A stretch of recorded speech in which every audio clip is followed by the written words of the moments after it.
जय राम जी की। श्री स्वामी लीलाशाह सेवा मंडल राजकोट में तव्हां सभिन जो स्वागत आहे। 26 जनवरी गणतंत्र दिवस जी तव्हां सभिन खे हार्दिक शुभकामनाओं। भारत जे स्वतंत्रता संग्राम में हिन भूमि जा अनगिनत सपूतन पंहिंजा प्राण ॾेई देश खे गुलामी जी जंजीर खां आज़ाद करायो। अंग्रेजन खे भारत मां कढी करे वंदनीय वीरन देश खे आज़ाद करायो।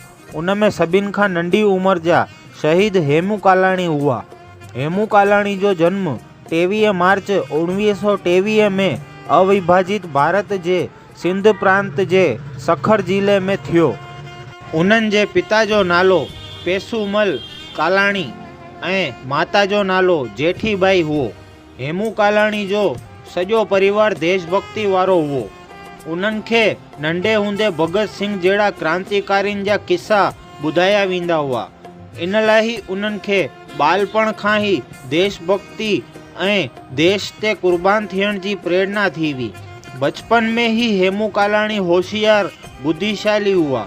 उन्हनि जी शिक्षा 5 ताईं गांव जे प्राइमरी स्कूल में थी। उते ख़ाली 5 ताईं पढ़ाई थींदी हुई। इन लाइ उन्हनि खे सखर में तिलक हाई स्कूल में एडमिशन वठणो पियो। हेमू कालाणी जेतिरा पढ़ाई में क़ाबिल हुआ एतिरा ही खेलकूद में भी होनहार हुआ। पढ़ाई सां गॾु गॾु उहे खेलकूद में भी पहिरियों नंबर हुआ। उन्हनि खे तैराकीअ जो भी इलाही शौक़ु हुओ। उन में भी इलाही पदक जीतियनि। नंढे हूंदे उहे गांव जी गलियुनि में तिरंगो झंडो खणी करे देशभक्ति गीत ॻाईंदे हुए भारत माता जी जय जय नारनि सां गॾु सभिनि खे जोश पैदा कराईंदा हुआ। ख़ाली 7 साल जी उम्र में ही उन्हनि पंहिंजे दोस्तनि सां गॾु थी करे क्रांतिकारी दल ठाहे उहे उन जा नेतृत्व कंदा हुआ।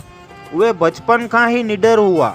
गांव में जॾहिं अंग्रेज अधिकारी पंहिंजे लश्कर सां गॾु निकिरंदा हुआ त सभई दुकानूं, घर जा गेट, खिड़कियूं सभु बंदि करे रखंदा हुआ।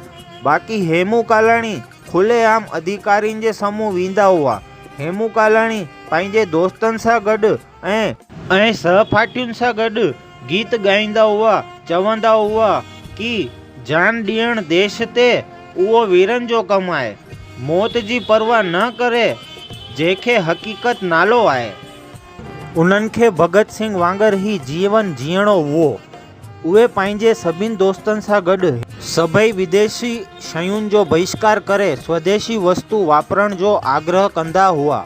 उहे जल्दी ही क्रांतिकारी गतिविधियुनि में शामिल थी विया। सन 1942 में जॾहिं महात्मा गांधी भारत छोड़ो आंदोलन हलायो त हेमू कालाणी पंहिंजे साथियुनि सां गॾु वॾे जोश सां उन में शामिल थिया। जॾहिं हिन आंदोलन में महात्मा गांधी, खान अब्दुल गफ्फार खान जहिड़े क्रांतिकारियुनि जी गिरफ़्तारी अंग्रेजनि कई हुई त हिन आंदोलन जी ज्वाला भड़की वई। हेमू कालाणीअ सिंध में तहलको मचाए रखियो हुओ।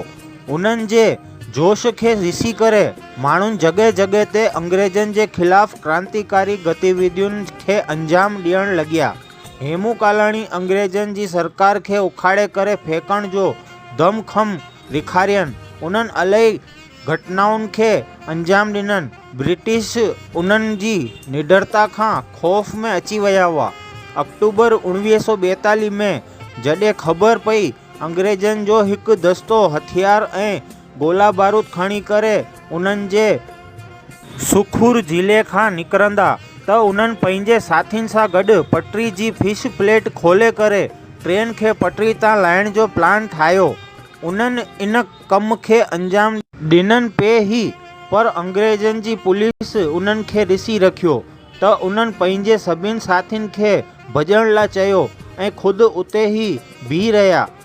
उन्हनि खां सभई साथी भॼी विया ऐं हेमू कालाणी खे अंग्रेजनि गिरफ़्तार करे रखियो हुओ।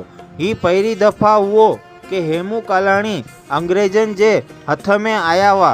पहिरीं सां ई ब्रिटिश सरकार हेमू कालाणी खे कमनि खां इलाही परेशान थी हुई।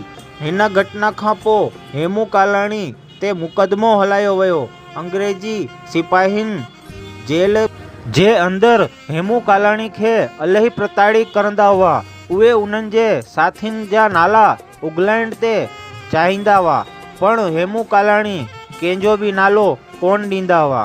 अंग्रेजी हुकूमत उन्हनि खे इलाही यातनाऊं ॾियण पण उन्हनि दोस्तनि जा नाला कोन ॿुधाया। सखर जे मार्शल लॉ कोर्ट में प्रधान कार्यालय जे मुख्य अधिकारी रिचर्डसन खे अनुमोदन लाइ आजीवन कारावास जे फैसले खे अॻियां वधाइण लाइ रिचर्डसन क्रांतिकारियुनि जे ख़िलाफ़ हुआ ऐं हिकु युवा हेमू जो ब्रिटिश सत्ता खे चुनौती ॾियणु हजम कोन पियो थियो। बदिले जी भावना सां गॾु उन्हनि हेमू कालाणी जी आजीवन कारावास जी सज़ा खे मौत जी सज़ा में बदिले रखियो। सभई दुखी पे थिया त हेमू कालाणी जी अखियुनि में चमक हुई। ब्रिटिश जी हिन सज़ा जे करे सिंध में जॻह जॻह विरोध प्रदर्शन थिया।